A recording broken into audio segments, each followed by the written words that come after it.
तो गाइस मैं हूं अंकित और आप देख रहे हैं रेसलिंग फैंस नेटवर्क। तो भाई कैसा हो अगर मैं आपको बोलूं कि डब्ल्यूडब्ल्यू वाले खुद भी नहीं चाहते थे कि वो रेसलमीनिया सऊदी में लेके जाएं, और इतना ही डब्ल्यूडब्ल्यू वाले चाहते नहीं थे कि मेन रेसलमीनिया सऊदी में जाए, लेकिन कहानी बदल गई इस सिचुएशन के बाद। क्या हुआ क्या कुछ नहीं हुआ मैं आपको बता देता हूं भाई। अपडेट निकल के सामने आई है, एंड ये अपडेट निकल के सामने आई है फाइटफुल की तरफ से। कहा जा रहा है there was word earlier this year of WWE attempting to do WrestleMania branded events in Saudi Arabia while still doing a WrestleMania event in North America. Sources connected to the Saudi source said the government made it clear they wanted an actual WrestleMania. WWE sources also suggested that this is why WWE has gone so hard in promoting WrestlePalooza as a huge event out of the gate and plan to moving forward. कहना है Fightful select का कि WWE वाले starting में मतलब initially ऐसा सोच के चल रहे थे कि हम रेसलमीनिया तो नॉर्थ अमेरिका में ही कराएंगे, मतलब वो यूएसए में ही होगा, लेकिन सऊदी को कुछ चाहिए तो चलो भाई रेसलमीनिया ब्रांडेड इवेंट्स दे देंगे। May be WrestleMania special SmackDown, may be WrestleMania special Monday night raw, या फिर रेसलमीनिया बैकलेस जैसे भाई अभी ये थंडरडोम के टाइम पे हुआ था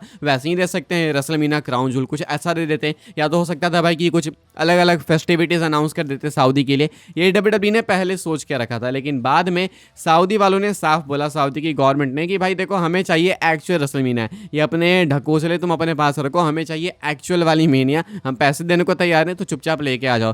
तो इसलिए भाई डब्ल्यूडब्ल्यू वालों ने बोला कि ठीक है भाई अब जब पैसे मिल ही रहे हैं तो क्यों ना किया जाए। एंड स्टूपिड होंगे भाई डब्ल्यूडब्ल्यू वाले अगर वो $250 मिलियन रिजेक्ट करे तो। कोई भी बिजनेस स्टूपिड होगा, सीधी बात कर रहा हूँ। कोई भी बिजनेस ये नहीं सोचेगा कि अरे मेरे 1 लाख फैंस भाई क्या सोचेंगे अगर उसे सामने से $250-300 मिलियन मिले तो। प्रैक्टिकल बात कर रहा हूँ, बिल्कुल फैक्ट वाली। बाकी अब ऐसे में बात आती है भाई कि डब्ल्यूडब्ल्यू वाले रेसलपलूजा को भी क्या इसी कारण से इतना हाइप कर रहे हैं। सही बात है, रेसलपलूजा को भी जिस तरीके से बिल्ड किया गया है कि ESPN का पहला इवेंट लेसनर का मैच है, सीना से होने वाला है, एजेली वापस आ गई, तो ये इसीलिए है बिकॉज डब्ल्यूडब्ल्यू वाले रेसलपलूजा पे यानी north American event pay attention चाहती है। हालांकि रेसलमीनिया बहुत दूर होने वाला है भाई, सऊदी में भी 1 से 1.5 साल का समय है, तो डब्ल्यूडब्ल्यू वाले इस बीच में रेसलपलूजा को शायद बिल्ड कर लेंगे एंड उसको एनुअल इवेंट बना दे। क्या पता, सोचो भाई एक टाइम है जब रेसलमीनिया सऊदी एक्सक्लूसिव ही हो जाए एंड रेसलपलूजा अपना यूएसए का रेसलमीनिया हो जाए। क्या पता भाई, you just never know at this point. कुछ भी हो सकता है, जब टीकेओ के हाथ में कंट्रोल है तो पैसा मिलेगा, कुछ भी हो सकता है भाई। आप क्या सोचते हैं लिख के बताना। ये कुछ है फाइटफुल की रिपोर्ट। आगे बढ़ते हैं, हम लोग बात करते हैं अगली स्टोरी के बारे में। तो भाई आज वर्ल्ड्स कोलाइड इवेंट हुआ जहां पे डोमिनिक बाय द वे भाई डबल चैंपियन बन भी चुके हैं। डोमिनिक के पास वो AAA की मेगा चैंपियनशिप भी आ चुकी है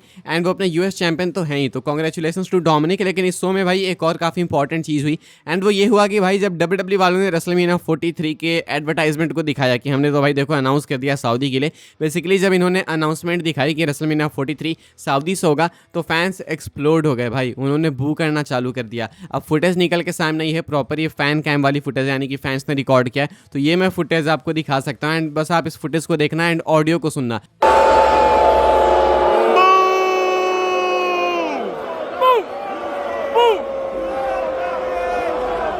You sold out! You sold out! You sold out! You sold out! You sold out! You sold out! You sold out! You sold out!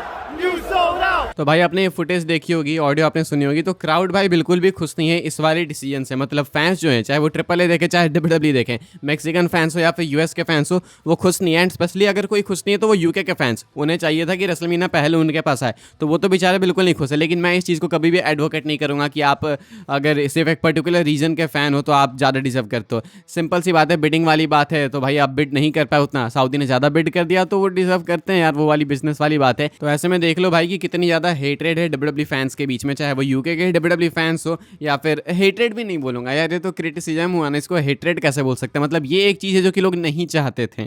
अब अपने अपने रीजन से, यूके वाले के रीजन से कि वो इसलिए नहीं चाहते थे बिकॉज उन्हें पहले मेनिया चाहिए, मैक्सिको वाले इसलिए हेट कर रहे हैं बिकॉज वो सऊदी को पसंद नहीं करते, सिंपल सीधी बात है। एंड यूएसए वाले क्रिटिसाइज इसलिए कर रहे हैं बिकॉज अब उनको उनके यहाँ मेनिया नहीं मिलेगी, सिंपल एज दैट। तो सब अपने अपने तरफ से क्रिटिसाइज कर रहे हैं एंड कुछ इस तरीके से इतने लाउडली भाई शो को हाईजैक करके बू कर रहे हैं। अब अपेरेंटली कुछ लोगों को ऐसा लगता है भाई कि बू करने का मतलब है, सऊदी को क्रिटिसाइज करने का मतलब है कि आप अंधभक्त हो, तो भाई ये सारे भी अंधभक्ति होंगे। फिर अगर ये भी अंधभक्त हैं, यूएस वाले भी अंधभक्त हैं, यूके वाले भी अंधभक्त हैं, तो फिर तो भाई बीजेपी की सरकार नहीं गिरने वाली इस बार तो तुम बच लो भाई। अब कैसे बच सकते हो, इस बार भी चुनाव में बीजेपी नहीं हारेगी। आगे बढ़ते हैं भाई, हम लोग बात करते हैं अगली स्टोरी के बारे में जो कि है समर स्लैम यानी तो सर्वाइवर सीरीज को लेकर। मुझे खुद भी नहीं पता कि मैं किस इवेंट की बात कर रहा हूँ बिकॉज इवेंट को मेंशन नहीं किया गया है, बस टीज किया गया है SS करके। अब मैंने आपको मस्क के बारे में बताया, मस्क जो कि न्यू एज बूजर है, क्या पता हो सकता है कि एक्चुअली मैं बूजर ही हुआ हो, अब पता नहीं जो भी है, लेकिन एक्यूरेट है, 100% एक्यूरेट है, इसलिए मैं आपको अब इसकी रिपोर्ट्स बताता हूँ। तो इसने भाई ये सऊदी वाली अनाउंसमेंट के बाद एक ट्वीट किया SS27 करके, यानी कि समरस्लैम 2027 या नहीं तो सर्वाइवर सीरीज 2027। अब इसका मतलब क्या है? इसका मतलब है कि या तो सर्वाइवर सीरीज नहीं तो समरस्लैम 2027 में सऊदी से होगी या नहीं तो लंदन से, क्योंकि फैंस ऐसे ही स्पेकुलेट कर रहे हैं, मुझे नहीं पता कि एग्जैक्टली क्या है। हो सकता है कि लंदन से हो, लेकिन इन्होंने क्लैरिफाई नहीं किया, बट ये देख के पता चल रहा है कि यहाँ पे या तो समरस्लैम 2027 में लंदन से होगा, नहीं तो सऊदी से होगा, या नहीं तो भाई सर्वाइवर सीरीज लंदन से होगा, नहीं तो सऊदी से होगा साल 2027 में। मुझे लगता है सऊदी की ही बात हो जाएगी, बिकॉज सऊदी की ही अनाउंसमेंट हुई। सऊदी ने ऑलरेडी रंबल ले लिया, रेसलमीना भी ले लिया, तो बिग 4 में से 2 तो भाई इनका कैप्चर हो गया। एंड अभी समरस्लैम सर्वाइवर सीरीज भी एक एक करके होगा ही सऊदी में, तो क्या पता 2027 में रेसलमीना भी हो एंड उसके बाद समरस्लैम भी हो सऊदी में। यू जस्ट नेवर नो, पैसे हैं भाई, कुछ भी हो सकता है। आगे बढ़ते हैं गाइस, हम लोग बात करते हैं अगली स्टोरी के बारे में, जो कि जॉन सीना को लेके। अब हमने सुन लिया कि रेसलमीना 2027 रेसलमीना 43 सऊदी अरेबिया से होने वाला है। एंड हमने ये भी रिपोर्ट सुनी है, मैंने आपके साथ शेयर भी करी है कि Undertaker, Shawn Michaels, triple H, maybe even Batista, maybe the Rock, maybe वो सारे सुपरस्टार जो कि रिटायर हो चुके हैं वो वापस आके कंपीट कर सकते हैं, बिकॉज सऊदी वाले इसको ग्रेटेस्ट WWE इवेंट बनाने वाले हैं इतिहास का, बिकॉज उनके लिए काफ़ी इंपॉर्टेंट है। 300 साल कंप्लीट होंगे, पूरे होंगे भाई सऊदी के, उनके लिए वो रियाद सीजन काफ़ी इंपॉर्टेंट है। And first ever रेसलमीना in Saudi एक सुपर रेसलमीना है, सुपर से ऊपर डुपर रेसलमीना है, तो इसके लिए वो किसी को भी लाने को तैयार है, पैसे फेंकने को तैयार है, बस सामने वाला सुपरस्टार आने को तैयार होना चाहिए। जॉन सीना क्या इस चक्कर में रिटायर नहीं होंगे? क्योंकि मानना तो ये भी जा रहा है भाई कि जब लेजेंड्स की बात आएगी, मैसिव नेम्स की बात आएगी, तो सीना का नाम आप भूल नहीं सकते। क्या सऊदी वाले फोर्स कर सकते हैं सीना को नहीं रिटायर होने के लिए? क्योंकि वो चाहते होंगे कि रेसलमीना 2027 में जॉन सीना भी रेसल करे, उनका मैच भी हो। ऑनेस्टली बोलूँ तो भाई बिल्कुल यस, वो बिल्कुल फोर्स कर सकते हैं, वो पैसे भर के दे सकते हैं। लेकिन बात यहाँ पे हम कर रहे हैं जॉन सीना की, एक ऐसे इंसान की जिसके लिए डिग्निटी से ऊपर ऐसा लगता नहीं कि कुछ है। जॉन सीना ने एक बार बोल दी तो बोल दी कि भाई तुम जो भी कर लो, मैं एक बार रिटायर हो गया तो चाहे जितने पैसे फेंक लो, चाहे जो भी करा लो, मैं वापस नहीं आने वाला हूँ। एंड जॉन सीना ने बोला कि वो दिसंबर में इस साल के एंड में रिटायर होंगे तो होंगे, तो इसीलिए मानना थोड़ा मुश्किल है। लेकिन बात है कि दोनों साइड भाई पार्टीज अपनी ऐसी है कि अपने बात पे अड़ने वाली है। जॉन सीना का कहना है मैं तो भाई रिटायर हो गया तो हो गया, मैं तो नहीं आऊँगा, चाहे तुम कितना भी ऑफर कर लो। सामने वाली पार्टी, सऊदी वाली पार्टी अपनी ऐसी है भाई कि वो कह रहे हैं कि मैं तुमको इतना पे करूँगा, इतना पे करूँगा कि तुम्हें सोचना पड़ जाएगा। 10 million, 15 million, 20 million, 30 million, 40 million 5 minute के मैच के लिए कोई भी सोच लेगा। तो इसलिए मैं कह नहीं सकता कि एग्जैक्टली ये होगा या फिर एग्जैक्टली वो होगा, लेकिन आई स्टिल बिलीव कि जॉन सीना वापस नहीं आएंगे रेसलमीना 2027 में अपने रिटायरमेंट से, बिकॉज जॉन सीना ने भाई जबान अब दे दी तो दे दी, अब देखते हैं भाई क्या होता है, बाकी तो वक्त बताएगा। हम लोग अपनी आखिरी स्टोरी कवर कर लेते हैं भाई, जो कि रसल पलूजा के मैच कार्ड को लेके। अपडेटेड कार्ड में आपको बता देता हूँ, आज अपना कोडी एंड ड्रू का मैच ऐड हो गया है रसल पलूजा में, and I think this is the final card. एक हफ्ता बच रहा भाई रसल पलूजा को, तो मुझे लगता है कि आखिरी कार्ड है, मतलब फाइनल कार्ड, इसके अलावा मैचेस अनाउंस नहीं होंगे। आप देख सकते हो कि CM Punk and AJ Lee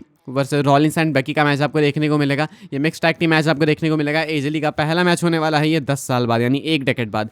John Cena and Brock Lesnar का मैच आपको देखने को मिलेगा। ये अपना मेन इवेंट भी है बाय द वे रसल पलूजा का। इनका मैच भाई अगर हो रहा है तो स्टिपुलेशन डाल दो, लेकिन अभी तक डली नहीं है। इसके बाद कोडी एंड ड्रू का मैच आज ही अनाउंस हुआ। Undisputed title on the line होने वाली है। ये उसका ही एंड स्टेफनी वेगर का मैच है, यहाँ पे ऑन द लाइन होने वाली है WWE women's world championship. And इसके बाद आपको ऊसोज वर्सेस ब्रॉन्सन्स का मैच देखने को मिलेगा, यानी Bron Breakker and Bronson read. तो ये भाई रसल पलूजा का मैच कार्ड फिलहाल मुझे लगता है ये फाइनल है, अपडेटेड है, एंड मुझे लगता है कि यही होने वाला अपना कार्ड। बाकी कैसा दिख रहा है आपको कार्ड लिख के बताना। मुझे तो सही दिख रहा है भाई, मैच क्वालिटी वाइज भी अच्छा है एंड बड़े मैचेस भी हैं, तो मजा आएगा। फिलहाल भाई इस वाले वीडियो के लिए यही सारी अपडेट्स थी। आई होप आपको इन्फॉर्मेशन मिली हो तो वीडियो को लाइक कीजिएगा, शेयर कीजिएगा, सब्सक्राइब कीजिएगा। मिलूंगा मैं आपसे अगली वीडियो में जल्दी ही, तब तक के लिए goodbye, thanks for watching.